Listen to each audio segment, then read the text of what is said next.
হৈ থাকিব গতিকে আৰম্ভ কৰিছোঁ 11 নম্বৰ প্ৰশ্নটো লৈ আহিছোঁ বিকাশৰ ক্ষেত্ৰত জৈৱিক আৰু পৰিৱেশীয় দুয়োটা কাৰকে সমানে প্ৰভাৱ পেলায় বক্তব্যটো কাৰ পিয়াজেৰ ভাগ্যতস্কীৰ থৰ্ণডাইকৰ ওপৰৰ এজনৰ নহয় পিয়াজে আৰু ভাগ্যতস্কীৰ বহুবোৰ কথা মিল আছে কাৰণ দুয়োজনে কি হৈছে কগনিটিভ ডেভেলপমেণ্টৰ ওপৰত আলোচনা কৰিছিলে কিন্তু তেওঁলোকৰ মাজত কিছু পাৰ্থক্য আছে পিয়াজে কি হয় গুৰুত্ব দিয়ে জৈৱিক কাৰকৰ ওপৰত জৈৱিক মানে বংশগতিৰ ওপৰত জিনীয় কাৰকটোৰ পৰিৱেশৰ সমানে কি হয় জিনীয় প্ৰভাৱটো আছে আমাৰ ডেভেলপমেণ্টৰ ক্ষেত্ৰত গুৰুত্ব পায় বুলি তেখেতে কৈ থৈ গৈছে গতিকে এই প্ৰশ্নটোৰ উত্তৰ হ'ব পিয়াজে 12 নম্বৰ প্ৰশ্নটোলৈ আহিছোঁ আৱেগৰ উৎপত্তি ঘটে অভ্যাসৰ পৰা শাৰীৰিক বিকাশৰ পৰা সহজাত প্ৰকৃতিৰ পৰা ধাৰণৰ পৰা শুদ্ধ উত্তৰ কোনটো হ'ব অভ্যাসৰ পৰা আৱেগৰ সৃষ্টি নহ'ব শাৰীৰিক বিকাশৰ পৰা আৱেগৰ সৃষ্টি নহয় শাৰীৰিক বিকাশে আৱেগৰ সৃষ্টি কৰিব পাৰে আৱেগিক সমস্যাৰ সৃষ্টি কৰিব পাৰে সহজাত প্ৰকৃতিৰ পৰাটো শুদ্ধ উত্তৰ সহজাত প্ৰকৃতিৰ পৰা শুদ্ধ উত্তৰ চ' আৱেগৰ উৎপত্তিটো ঘটে আমাৰ সহজাত প্ৰকৃতিৰ পৰা 13 নম্বৰ প্ৰশ্ন শিশুৰ বৃদ্ধি আৰু বিকাশৰ প্ৰথম স্তৰটো হৈছে শাৰীৰিক বিকাশ মনাত্মক বিকাশ আৱেগিক বিকাশ সামাজিক বিকাশ শুদ্ধ উত্তৰ কোনটো হ'ব শিশুৰ বৃদ্ধি আৰু বিকাশৰ বাবে বিকাশৰ প্ৰথম স্তৰ কোনটো শাৰীৰিক মনাত্মক আৱেগিক সামাজিক প্ৰথম কথা হৈছে শাৰীৰিক বিকাশ নোহোৱাকৈ মনাত্মক বিকাশ হ'বই নোৱাৰে প্ৰথম শৰীৰটোতো বৃদ্ধি হ'ব বিকাশ হ'ব লাগিব তাৰপিছতে শৰীৰটো বৃদ্ধি হ'লে মগজুটোৰ বৃদ্ধি হ'ব বৃদ্ধিৰ ডেভেলপমেণ্ট হ'ব তাৰপিছতে শৰীৰটো হোৱাৰ পিছত মনাত্মক বিকাশ হ'ব মনাত্মক হ'লে আৱেগিক বিকাশবিলাক ধীৰে ধীৰে হ'বলৈ আৰম্ভ কৰিব আৰু আৱেগিক বিকাশ হ'লে শেষৰ ফালে সামাজিক বিকাশ হ'বলৈ আৰম্ভ কৰিব গতিকে প্ৰথম শুদ্ধ উত্তৰ কোনটো হ'ব শাৰীৰিক বিকাশ 14 নম্বৰ প্ৰশ্ন মানুহৰ মনোযোগ তলৰ কোনটো কাৰক বা অৱস্থাৰ দ্বাৰা প্ৰভাৱিত নহয়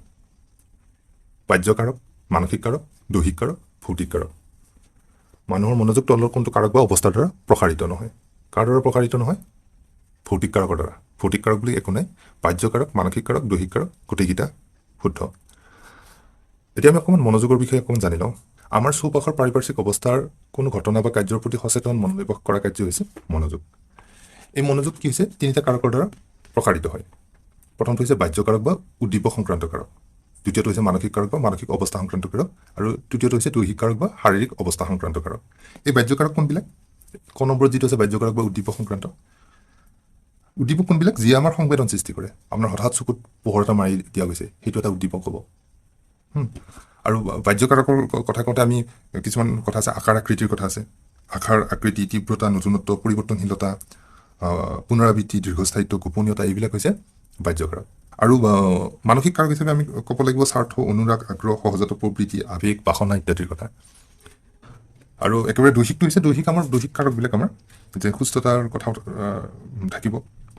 আমাৰ দেহাটো দুৰ্বল হ'লে কি নহ'ব আমি মনোযোগ যিমান পৰিমাণ দিব পাৰিম সিমান ধৰণে দিব নোৱাৰিম গতিকে শৰীৰৰ অৱস্থা সংক্ৰান্তীয় কাৰণো থাকে এইবোৰ হৈছে মনোযোগৰ এইবোৰ কাৰকৰ দ্বাৰা প্ৰসাৰিত হয় তো এইখিনি কথা অকণমান জানি লোৱাটো ভাল ইয়াৰ ওপৰতো দুই এটা প্ৰশ্ন কিবা আহি যাব পাৰে আহিছোঁ নেক্সট প্ৰশ্নটোলৈ 15 নম্বৰ প্ৰশ্নটোলৈ শিশুৰ মনাত্মক বিকাশৰ হাৰ নিৰ্ধাৰণ কৰা আটাইতকৈ ফলপ্ৰসূ ঠাই হ'ল খেলপথাৰ প্ৰেক্ষাগৃহ ঘৰত বিদ্যালয়ত শুদ্ধ উত্তৰটো হ'ব খ বিদ্যালয়ত আহিছোঁ 16 নম্বৰ প্ৰশ্নটোলৈ পিয়াজেৰ মতে মনাত্মক বিকাশৰ কোনটো স্তৰত শিশুৰ অহমভাৱৰ উৎপত্তি হয় ইগোচেণ্ট্ৰিজম সংবেদন সঞ্চালকমূলক স্তৰ প্ৰাক কাৰ্যকৰণ স্তৰ বাস্তৱ কাৰ্যকৰণ স্তৰ আৰু আনুষ্ঠানিক কাৰ্যকৰণ স্তৰত পিয়াজৰ মনাত্মক বিকাশৰ স্তৰ কেইটা হৈছে সংবেদন সঞ্চালকমূলক স্তৰ কেতিয়াৰ পৰা জন্মৰ পৰা 2 বছৰলৈ ইংৰাজীত কোৱা হয় চেঞ্চৰি মটৰ ষ্টেজ 2 নম্বৰটো হৈছে প্ৰাক কাৰ্যকৰণ স্তৰ 2 বছৰৰ পৰা 7 বছৰ প্ৰি অপাৰেশ্যনেল ষ্টেজ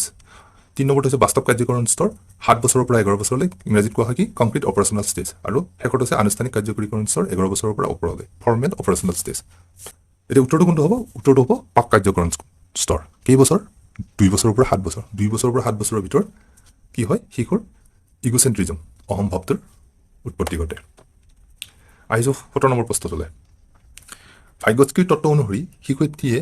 অকলশৰীয়াকৈ যি কৰিব পাৰে আৰু আন অভিজ্ঞ ব্যক্তি এজনৰ সহায়ত যি কৰিব পাৰে এই স্তৰ দুটাৰ মাজৰ পাৰ্থক্য কোৱা হয় স্কেপ ফল্ডিং চিন্তাৰ বিকাশ প্ৰজ্ঞাত্মক বিকাশৰ সামৰ্থ্য অধিক জ্ঞানযুক্ত ব্যক্তি কি হ'ব পাৰ্থক্যৰ কথা আছে যেতিয়া এইটো হ'ব প্ৰজ্ঞাত্মক বিকাশৰ সামৰ্থ্য যৌন প্ৰক্সিমেল ডেভেলপমেণ্ট 18 নম্বৰ প্ৰশ্নটোলৈ আহিছোঁ তলৰ কোনটো সাধাৰণতে বুদ্ধিৰ বৈশিষ্ট্য নহয় বুদ্ধি এক জন্মগত ক্ষমতা লিংগভেদে বুদ্ধি বেলেগ বেলেগ বুদ্ধিয়ে মানুহক নতুন কথা শিকাত সহায় কৰে বুদ্ধিৰ ওপৰত বংশানুক্ৰমে বিশেষ প্ৰভাৱ বিস্তাৰ কৰে কোনটো নহয় লিংগভেদে বুদ্ধি বেলেগ বেলেগ লিংগভেদে মানে ল'ৰাৰ বেলেগ ছোৱালীৰ বেলেগ বুদ্ধিবিলাক ল'ৰাৰ বুদ্ধি বেলেগ ছোৱালীৰ বুদ্ধি বেলেগ তেনেকুৱা একো কথা নাই বুদ্ধি সকলোৰে ক্ষেত্ৰত একেই ধৰণৰ হ'ব লিংগৰ তাতে কোনো প্ৰভাৱ নাই আহিছোঁ 19 নম্বৰ প্ৰশ্নটোলৈ শিকিবলৈ শাৰীৰিক মানসিকভাৱে সাজু হৈ থকা শিক্ষয়িত্ৰীয়ে সহজে কথাবোৰ শিকে কথাষাৰ নিৰ্ভৰ কৰে শিক্ষণৰ প্ৰস্তুতি নীতিক শিক্ষণৰ ব্যৱহাৰ নীতিক শিক্ষণৰ ফলাফল নীতিক শিক্ষণৰ অনুশীলন নীতিক শুদ্ধ উত্তৰ কোনটো হ'ব শুদ্ধ উত্তৰ হ'ব শিক্ষণৰ প্ৰস্তুতিৰ নীতিক আহিছোঁ 20 নম্বৰ প্ৰশ্নটোলৈ দৈহিক দ্ৰুত পৰিৱৰ্তনৰ বাবে বহু আৱেগিক সমস্যাৰ উদ্ভৱ হোৱা দেখা যায় শৈশৱকালত কৈশোৰকালত প্ৰাপ্তবয়স্ককালত বৃদ্ধকালত শুদ্ধ উত্তৰ কোনটো হ'ব আপোনালোকে সকলোৱে নিজৰ অতীতলৈ অকণমান ঘূৰি চালেই গম পাব যে আমাৰ কোনটো কালত শৰীৰৰ দ্ৰুত পৰিৱৰ্তন আৰু হঠাৎ হোৱা পৰিৱৰ্তনে আমাৰ আৱেগিক সমস্যাৰ সৃষ্টি কৰিছে শুদ্ধ উত্তৰটো কি হ'ব কৈশোৰকালত ইমান সোনকালে আৰু ইমান দ্ৰুতভাৱে পৰিৱৰ্তনবোৰ আমাৰ শৰীৰত হ'ব ধৰে যে আমি বহু সময়ত বহু ধৰণৰ আৱেগিক সমস্যাৰ মুখামুখি হওঁ গতিকে খটো হ'ব শুদ্ধ উত্তৰ